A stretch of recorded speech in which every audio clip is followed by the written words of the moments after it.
Olá, aluno fera da odontologia, tudo jóia com vocês?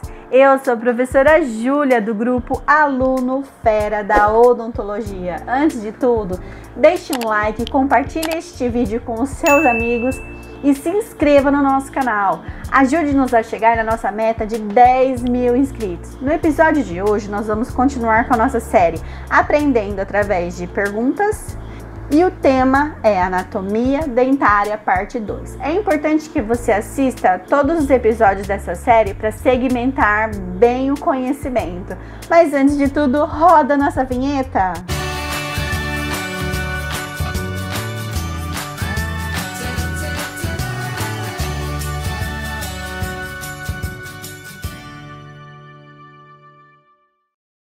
Professora, por que é tão importante ter tantos tipos de nomenclatura? É importante, pois assim nós vamos conseguir padronizar e classificar os elementos dentários, facilitando assim a comunicação entre os profissionais da área odontológica. Portanto, se você precisa se comunicar, por exemplo, com um colega através da padronização, você consegue explicar em poucas palavras o que o paciente tem. E você vai evitar de escrever muita coisa. Então, padronizando com poucas palavras, você já consegue resumir o caso daquele paciente.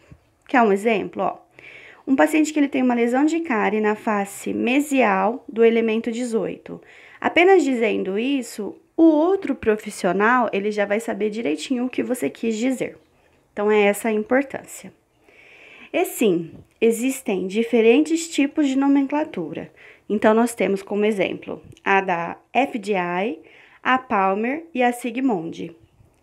A da FDI, ela é tida como uma classificação internacional e ela é feita através da utilização dos números que representarão os elementos dentários em cavidade oral. Então, por exemplo, se você está aqui no Brasil e você quer comunicar com um colega que está lá em Portugal, através dessa padronização universal, você consegue. Então, você consegue explicar direitinho para ele, porque ele vai entender.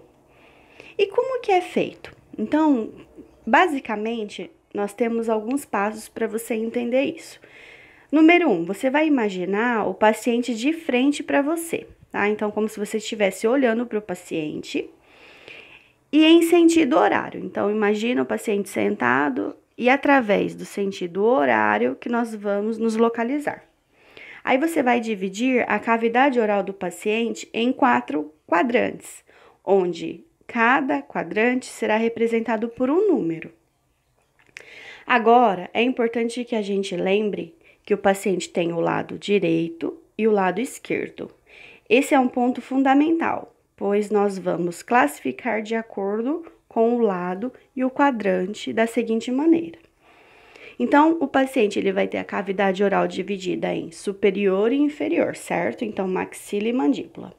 Em maxila, nós teremos 2 quadrantes, ou seja, o quadrante número 1 direito e o quadrante número 2 do lado esquerdo. Em mandíbula, nós vamos ter, lembra que é no sentido horário, então a gente vai descer o ponteiro e o próximo quadrante vai ser classificado como número 3 e é um quadrante esquerdo. Seguindo o relógio, o próximo quadrante é o número 4 do lado direito. Na dentição decídua, é tudo da mesma maneira, só vai diferenciar o número, tá? Então, do lado direito, quadrante superior, o número é o 5. Do lado esquerdo, quadrante superior é o 6. Inferior, em mandíbula, o próximo quadrante esquerdo é o número 7. E o sucessor vai ser o quadrante número 8 do lado direito inferior, tá? Então, é dessa seguinte maneira que a gente faz a divisão dos quadrantes, sempre paciente de frente para você e lembrando do relógio, sentido horário. E aí, você vai me falar, mas são 2 números? Sim, são 2 números. Então, o primeiro número sempre vai representar o quadrante que aquele dente está presente. Se é 1, 2, 3 e 4, 5, 6, 7 e 8 na dentição decídua. E o segundo número, ele vai me representar o nome do elemento dentário que nós temos. Então, por exemplo, o número 1, ele vai representar o incisivo central. Isso na dentição permanente, ok? Já o segundo número, ele vai me representar o nome do elemento dentário, onde nós temos o número 1 representa o incisivo central, o número 2, o incisivo lateral, o número 3 representa o dente canino, o número 4 representa o primeiro pré-molar, o número 5, o segundo pré-molar. O número 6 representa o primeiro molar, o número 7 o segundo molar e o número 8 sempre vai representar o terceiro molar ou o dente do siso. Isso na dentição permanente, tá? E o total de elementos dessa dentição são de 32. Então, a dentição permanente ela possui 32 elementos, tá? Já na dentição decídua, como que a gente vai fazer? Nós não temos a presença do grupo dos pré-molares e nem do terceiro molar ou dente do siso. Então, o número 1 vai representar o incisivo central, o número 2 o incisivo lateral, o número 3 o dente canino, o número 4 representa o primeiro molar, o número 5 o segundo molar.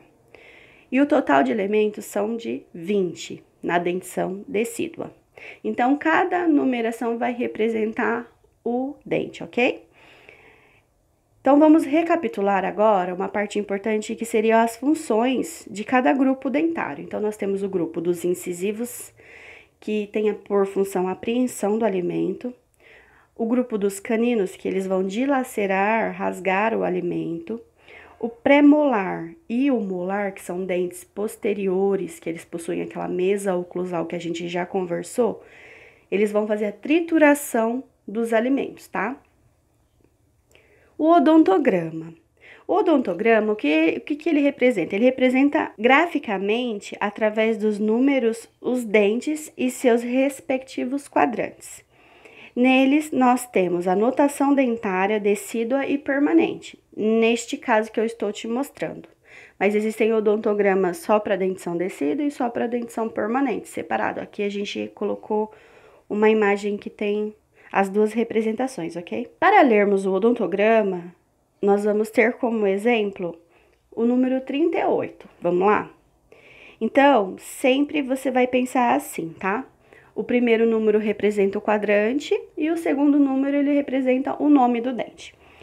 Então, o 38, o 3, ele vai representar o quê? Que é o quadrante inferior do lado esquerdo. E o número 8, ele representa que é um dente terceiro molar. Então, como que a gente vai ler isso? Terceiro molar inferior do lado esquerdo. Quer um outro exemplo? O dente número 12, o número 12. O 1 representa que é um quadrante superior direito e o 2 representa o nome do dente. Então, é um incisivo lateral superior do lado direito. É assim que você vai colocar em prova, ok? Então, vamos treinar na dentição decídua, que é um exemplo aí, ó, 72. Então, o primeiro número, ele vai representar o quadrante e o segundo nome do dente. Então, o número 72, ele representa o incisivo lateral, decíduo, inferior do lado esquerdo. 65 vai ser o segundo molar decíduo, superior do lado esquerdo. 83. Canino, decíduo, inferior do lado direito. Na hora da sua prova, faça sempre uma cruz e coloque o sinal direito e esquerdo. E aí, depois você coloque o número 1, número 2, 3 e 4 para representar cada quadrante. Vai ficar muito mais fácil para você. Então, chegou na prova de anatomia dentária, já faça essa divisão. Uma cruz, direita e esquerda e o número ali acompanhando o sinal do relógio. Com isso, vai ficar muito mais fácil. Gostou do nosso conteúdo? Deixe um curtir e se inscreva no nosso canal. Aqui nos comentários pode fazer perguntas que eu respondo para você. Também nós temos um link do nosso site. Vai lá, você vai gostar. Um abraço e até a próxima. Vai, fera!